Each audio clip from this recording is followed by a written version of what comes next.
ప్రజాస్వామ్యం యొక్క మనుగడ, ఈ దేశం యొక్క సామాజిక వర్గాల యొక్క ఆలోచన విధానానికి వ్యతిరేకంగా ఈరోజు భారతీయ జనతా పార్టీ ఈ ఎన్నికలను నిర్వహించి ఏదో ఒక రకంగా అక్రమంగానో దౌర్జన్యంగానో ఈ ఎన్నికలలో ఫలితాలు సాధించి 400 సీట్లు చేరుకొని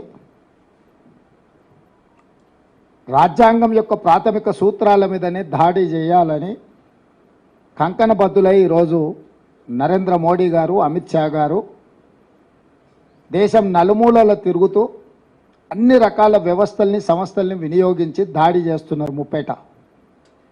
ఈ అంశాలను పరిగణలోకి తీసుకున్న తర్వాతనే కాంగ్రెస్ పార్టీ ఒక స్పష్టమైన ఆరోపణ భారతీయ జనతా పార్టీ మీద చేస్తున్నది. ఆ అంశానికి నరేంద్ర మోడీ గారు, అమిత్ షా గారు ఇప్పటివరకు సమాధానం చెప్పలేదు. జేపీ నడ్డా గారు కూడా పార్టీ యొక్క విధానాన్ని ఇప్పటికీ చెప్పడం లేదు.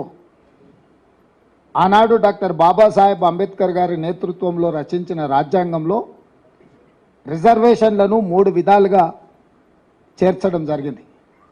1 రాజకీయపరమైన రిజర్వేషన్, 2 ఉద్యోగ నియామకాలలో రిజర్వేషన్, 3 విద్యలో రిజర్వేషన్.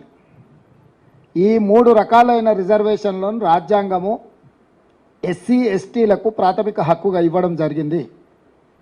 వీటితో పాటు 15% ఎస్సీ రిజర్వేషన్ను, 7.5% ఎస్టీల రిజర్వేషన్లను కూడా కేటగారికల్గా వాళ్ళకి ఇవ్వాల్సిన శాతాన్ని దేశం యొక్క జనాభాను దృష్టిలో పెట్టుకొని ప్రాథమికంగా ఒక అంచనాకు వచ్చి ఈ రిజర్వేషన్లను అమలు మొదలు పెట్టడం ఆనాడు కాంగ్రెస్ పార్టీ ఈ నిర్ణయం తీసుకుని విద్యా ఉద్యోగాలలోనే కాకుండా ఎస్సీ ఎస్టీలకు రాజకీయపరమైన రిజర్వేషన్లను కూడా చట్టసభలలో వాళ్ళ ప్రాతినిధ్యం ఉండాలని శాసనసభలో, లోక్సభలో ఈ రిజర్వేషన్లను అమలు చేస్తూ వచ్చింది. 1978లో ఆనాటి రాష్ట్రపతి గారు బీసీ ఓబీసీలకు కూడా రిజర్వేషన్లు ఇవ్వాలన్న ఆలోచనతోటి బీపీ మండల్ నేతృత్వంలో మండల్ కమిషన్ ఏర్పాటు చేయడం జరిగింది. బీసీ ఓబీసీలను, జనాభాను, కులాలను అన్నిటిని ఒక అంచనా వేసి వాళ్ళకు కూడా రిజర్వేషన్లు ఇవ్వాల్సిన విధానాలను, విధి విధానాలను ఖరారు చేయమని చెప్పి 1978లో రాష్ట్రపతి ఉత్తర్వుల ద్వారా బీపీ మండల్ నేతృత్వంలో కమిషన్ ఏర్పాటు చేసింది. బీపీ మండల్ కమిషన్ దేశంలో దాదాపుగా 3000 పైగా కులాలను, ఉపకులాలను, ప్రాంతాలను ఎన్నో రకాలుగా సమాచారాన్ని సేకరించి చివరగా 1990లో 27% బీసీ ఓబీసీ రిజర్వేషన్లను అమలు చేసే నిర్ణయాన్ని వీపీ సింగ్ గారు తీసుకోవడం జరిగింది. బీపీ మండల్ కమిషన్ 52% బీసీల జనాభాను నిర్ధారిస్తూ 27% రిజర్వేషన్లను వాళ్ళకి ఇవ్వడానికి వారు ఇచ్చిండ్రు. ఆ కమిషన్ నివేదికను వీపీ సింగ్ గారు ప్రధానమంత్రి ఉన్నప్పుడు 1990లో దాన్ని అమలు చేస్తూ ఉత్తర్వులను జారీ చేయడం జరిగింది. ఆనాడు ఆర్ఎస్ఎస్ అనుకూలమైన వర్గాలు ఈ రిజర్వేషన్లను వ్యతిరేకిస్తూ పూర్తి స్థాయిలో దేశంలో ఉన్నత వర్గాలకు అండదండగా నిలబడి వెన్నుదన్నుగా నిలుచుని మండల్ కమిషన్కు వ్యతిరేకంగా దేశం మొత్తము ఒక ఉధృతమైన ఉద్యమానికి పరోక్షంగా నాయకత్వం వహించిండ్రు. అదే సందర్భంలో న్యాయస్థానంలో కూడా వీటిని సవాల్ చేస్తే న్యాయస్థానము 9 మంది జడ్జిలతో కూడుకున్న ధర్మాసనము మండల్ కమిషన్ ఇచ్చిన తీర్పును ఆమోదిస్తూ ఎస్సీలకు 15%, ఎస్టీలకు 7.5%, 22.5% పోను 27% విద్యా ఉద్యోగాలలో బీసీ ఓబీసీలకు రిజర్వేషన్లు ఇవ్వండి అని తీర్పు ఇవ్వడమే కాకుండా వర్టికల్గా 50% మించకూడదు అనే నిబంధనను కూడా ఆ రోజు ఇంద్రసాహాని వర్సెస్ యూనియన్ ఆఫ్ ఇండియా కేసులో స్పష్టమైన తీర్పు ఇవ్వడం జరిగింది. అంటే సుప్రీంకోర్టు బీసీ ఓబీసీ రిజర్వేషన్లకు కూడా మండల్ కమిషన్ సిఫార్సులను అనుమతిస్తూ వర్టికల్గా 50% మించకూడదు అనే నిబంధన పెడుతూ ఆ విధంగా కాంగ్రెస్ పార్టీ తీసుకున్న బీసీ ఓబీసీ రిజర్వేషన్లు కూడా సంపూర్ణంగా సుప్రీంకోర్టు ఆమోదంతో ఆ రిజర్వేషన్లు అమలుకు వచ్చినాయి. బీసీ ఓబీసీలకు చట్టసభలల్లో రాజకీయపరమైన రిజర్వేషన్లు లేవు, కానీ ఎస్సీ ఎస్టీలకు ఏ రకంగా అయితే విద్యా ఉద్యోగాలలో రిజర్వేషన్లు ఉన్నాయో బీసీ ఓబీసీలకు కూడా రిజర్వేషన్లు అమలు జరిగినాయి. ఆనాటి నుంచి ఈనాటి వరకు బీసీ ఓబీసీలు చట్టసభలలో కూడా మాకు రిజర్వేషన్లు ఉండాలి, మా కోటా కేటాయించమని వివిధ సందర్భాలలో వాళ్ళ డిమాండ్ను వినిపిస్తూనే ఉన్నారు. దాని పట్ల కూడా రాజకీయ పార్టీలు వివిధ రకాలలో వివిధ సందర్భాలలో స్పందించడం జరిగింది. ఇప్పుడు ఎందుకు ఈ అన్ని అంశాలను కాంగ్రెస్ పార్టీ ప్రస్తావిస్తుంది అని అంటే, రాహుల్ గాంధీ గారు భారత్ జోడో యాత్ర సందర్భంగా ఈ దేశంలో 50% పైగా ఉన్న బీసీసీ ఓబీసీకి సంబంధించిన ప్రతినిధులు ప్రజలు రాహుల్ గాంధీ గారికి విజ్ఞప్తి చేసింది. 50% వర్టికల్ రిజర్వేషన్ లిమిట్ను తొలగించాలి, మా జనాభా దామాషా ప్రకారము మాకు రిజర్వేషన్లు కల్పించాలి, అప్పుడే మా సామాజిక ఆర్థిక పరిస్థితి మెరుగుపడుతుంది, వీటన్నిటిని కూడా అమలు చేయాలని వాళ్ళందరూ కూడా రాహుల్ గాంధీ గారికి విజ్ఞప్తి చేయడం జరిగింది. ప్రజలలో తిరిగి కన్యాకుమారి నుంచి కశ్మీర్ వరకు పాదయాత్ర చేసి 150 రోజులు 4000 కిలోమీటర్ల పాదయాత్రలో రాహుల్ గాంధీ గారు ప్రజల నుంచి వచ్చిన డిమాండును సూచనను దృష్టిలో పెట్టుకొని స్పష్టంగా ఏ రాష్ట్రంలో మా ప్రభుత్వం ఉంటే ఆ రాష్ట్రంలో తప్పకుండా మేము బీసీ జనాభాలను లెక్కించి నిధుల కేటాయింపుల్లో రిజర్వేషన్ల విషయంలో చట్టం చేస్తామని చెప్పిండు. కేంద్రంలో అధికారం వచ్చిన ఎంబడే బీసీ జనాభాను లెక్కించి ఓబీసీ జనాభాను లెక్కించి 50% పరిమితానికి లోబడిన రిజర్వేషన్లను కూడా తొలగించి 50% పైబడి కూడా బీసీ ఓబీసీలకు కూడా రిజర్వేషన్లు కల్పించడమే కాకుండా ఎస్సీ ఎస్టీలు ఎంత జనాభా ఉన్నారో అంత జనాభా ప్రాతిపదికన వాళ్ళకు కూడా రిజర్వేషన్లు ఇస్తాము అని చెప్పి రాహుల్ గాంధీ గారు చెప్పారు. దాంట్లో భాగంగానే భారతదేశం యొక్క ఎక్స్రే అంటే ఒక మనిషిని ఎక్స్రే తీస్తే లోపల ఏమేమి ఉన్నాయో అన్నీ చూడడానికి వైద్యుడికి అవకాశం ఉంటుందో భారతదేశం యొక్క ఎక్స్రే తీసి జనాభాను లెక్కించి జనాభా దామాషా ప్రకారం ఎస్సీ ఎస్టీ బీసీ ఓబీసీ రిజర్వేషన్లు అమలు చేయడమే కాకుండా నిధులను కేటాయిస్తామని చెప్పి ఒక స్పష్టమైన విధానాన్ని రాహుల్ గాంధీ గారు చెప్పడం జరిగింది. ఇది మా విధానం. మరి ఇప్పుడు బీజేపీ విధానం ఏంది? 1925లో ఆర్ఎస్ఎస్ను మొదలుపెట్టినప్పుడు వాళ్ళు ఒక నిర్ణయం తీసుకున్నారు. 100 సంవత్సరాల లోపు ఈ దేశాన్ని హిందూ దేశంగా ప్రకటిస్తామనేది ఒక నిర్ణయం.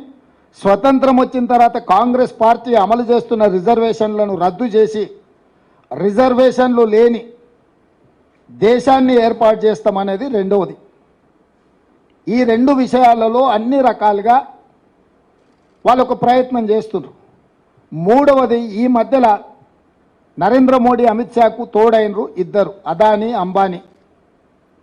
వీళ్ళు కార్పొరేట్ పెట్టుబడిదారులు. ఆనాడు ఈ దేశాన్ని ఆక్రమించుకోవడానికి ఈస్ట్ ఇండియా కంపెనీ మొట్టమొదట గుజరాత్ సూరత్లో ప్రవేశించింది. సముద్రం పక్కన సంసారం మొదలుపెట్టిన ఈస్ట్ ఇండియా కంపెనీ అక్కడి నుంచి కొంచెం కొంచెంగా జాతుల మధ్యలో ప్రాంతాల మధ్యలో వైరం సృష్టించి రాజ్యాలను ఆక్రమించి అఖండ భారతదేశాన్ని మొత్తాన్ని తమ గుప్పిట్లో పట్టుకొని కొన్ని వందల సంవత్సరాలు ఈస్ట్ ఇండియా కంపెనీ బ్రిటిష్ సామ్రాజ్యాన్ని ఏర్పాటు చేసుకున్నారు. ఇవాళ అదే సూరత్ నుంచి బయలుదేరిన అదానీ ఈనాటి ప్రధానితో కలిసి రిజర్వేషన్లను రద్దు చేసే కుట్రకి ఆర్ఎస్ఎస్ 1925 మొదలుపెట్టినప్పుడు 100 సంవత్సరాలు ఏదైతే టార్గెట్ పెట్టుకున్నారో 2025కు 100 సంవత్సరాలు పూర్తి కాబోతుంది. 2025 లోపల రాజ్యాంగాన్ని సమూలంగా మార్చి ఆర్ఎస్ఎస్ భావజాలంతో రాజ్యాంగాన్ని సవరించాలన్న ఆలోచనతోటి ఈరోజు అమిత్ షా నరేంద్ర మోడీ గారు దేశ సార్వభౌమాధికారం మీద దాడి చేస్తున్నారు. రాజ్యాంగాన్ని సమూలంగా మార్చాలని కంకణం కట్టుకొని రాజ్యాంగాన్ని మార్చాలి అంటే 2/3 మెజారిటీ కావాలి. అంటే 3/2 మెజారిటీ వాళ్ళ సొంతంగా ఉంటే ఇక మిగతా ఇతర రాష్ట్రాలలో శాసనసభలో తీర్మానాన్ని బెదిరించైనా ఆమోదింపజేయడానికి అన్ని రకాలుగా ప్రణాళికలు రచించి ఈరోజు ఎన్నికల బరిలో దిగి 400 సీట్లు గెలుస్తాము, 400 సీట్లు కావాలి అంటున్నారు. ఇస్ బార్ 400 పార్ అనేది ఎందుకు అని అంటే రాజ్యాంగాన్ని పూర్తిగా సమూలంగా మార్చివేసి రిజర్వేషన్లను రద్దు చేసి ఈ భారతదేశాన్ని రిజర్వేషన్ రహిత దేశంగా మార్చాలన్న ఆలోచనతోటి ఈరోజు వాళ్ళు మన మీద దాడి చేస్తున్నారు. నరేంద్ర మోడీ, అమిత్ షా ఈ దేశ మూలవాసులైన దళితులు, గిరిజనులు, బీసీ, ఓబీసీల మీద సర్జికల్ స్ట్రైక్ చేస్తున్నారు. ఈ సర్జికల్ స్ట్రైక్కి ఈ ఎన్నికలను క్షేత్రంగా వాళ్ళు ఈరోజు నిర్ణయం తీసుకున్నారు. దేశం అత్యంత ప్రమాదం వైపు వేగంగా ప్రయాణం చేస్తుంది. రాజ్యాంగం యొక్క మూల స్తంభాలైన రిజర్వేషన్ల ప్రక్రియ నుంచి సోషల్ ఫ్యాబ్రిక్ని అంతా కూడా దెబ్బతీసి ఈరోజు ఈ రకమైన కుట్ర జరుగుతుంది. ఈ కుట్రను తిప్పికొట్టడానికి మేము ప్రయత్నం చేస్తుంటే రాహుల్ గాంధీ గారి మీద అమిత్ షా, నరేంద్ర మోడీ గారు అసలు ఏ రకమైన దాడులు చేస్తున్నారంటే కాంగ్రెస్ పార్టీ అధికారంలోకి వస్తే హిందువుల ఆడబిడ్డల మెడలో ఉన్న తాలి పుస్తలు కూడా గుంజుకుంటారు, మీ ఆస్తులను గుంజుకొని ఇతరులకు పంచిపెడతారు, మీకు 2 ఇళ్ళు ఉంటే 1 ఇల్లు గుంజుకుంటారు. ఇట్లాంటి విచక్షణారహితమైన ఆరోపణలు చేయడమే కాకుండా బాధ్యతారహితంగా ఒక ప్రధానమంత్రి, కేంద్ర హోంశాఖ మంత్రిగా ఈరోజు వాళ్ళు మాట్లాడుతున్నారు. ఈ భారతదేశంలో ఎక్కడైనా సాధ్యమవుతుందా? తండ్రి ఆస్తి కొడుక్కి ఇవ్వాలంటే కూడా తండ్రి విరాసత్ ఇస్తే తప్ప ఆస్తుల బదిలీ జరగడం లేదు. అన్నదమ్ముల ఆస్తుల పంపకాలలో కూడా పెద్ద మనుషుల ముందు సరైన విధంగా పంపకాలు జరిగి సబ్ రిజిస్ట్రార్లో రిజిస్ట్రేషన్ చేస్తే తప్ప అన్నదమ్ముల ఆస్తుల పంపకాలు కూడా జరగడం లేదు. పూచిక పుల్లైనా నయా పైసైనా చట్టబద్ధంగా బదిలీ చేస్తే తప్ప, ఒప్పుకొని ఒప్పంద పత్రాల మీద సంతకాలు పెడితే తప్ప ఈరోజు బదిలీ ప్రక్రియ ఈ దేశంలో జరగదు. ఇంత పకడ్బందీగా చట్టాలను రాసి డాక్టర్ బాబాసాహెబ్ అంబేద్కర్ గారు ఎవరు కష్టార్జితం వాళ్ళదే, ఎవరు సంపాదించింది. నిన్ననే సుప్రీంకోర్టు ఒక మాట చెప్పింది, భార్య ఆస్తి కూడా, భార్య సంపాదించిన ఆస్తిని భర్త ఏదైనా అత్యవసరంగా వాడుకుంటే కూడా మళ్ళీ భర్త తిరిగి భార్యకి ఇవ్వాల్సిందే. భార్య ఆస్తి మీద భర్తకి ఎలాంటి అధికారం లేదని నిన్నగాక మన సుప్రీంకోర్టు, నిన్నగాక మన న్యాయస్థానాలు స్పష్టమైన తీర్పు ఇచ్చినాయి. అంటే భార్య ఆస్తిని కూడా భర్త తీసుకోవడానికి చట్టంలో అనుమతి లేదు. ఒకవేళ తీసుకోవాలనుకుంటే కూడా భార్య అనుమతి తీసుకోవాలి, మళ్ళీ భార్య అడిగినంబడే వెనక్కి ఇవ్వాలని ఇంత స్పష్టమైన నిబంధనలు మన న్యాయస్థానాలు చెప్తుంటే ఈరోజు రిజర్వేషన్లను రద్దు చేయాలన్న కుట్రలో భాగంగా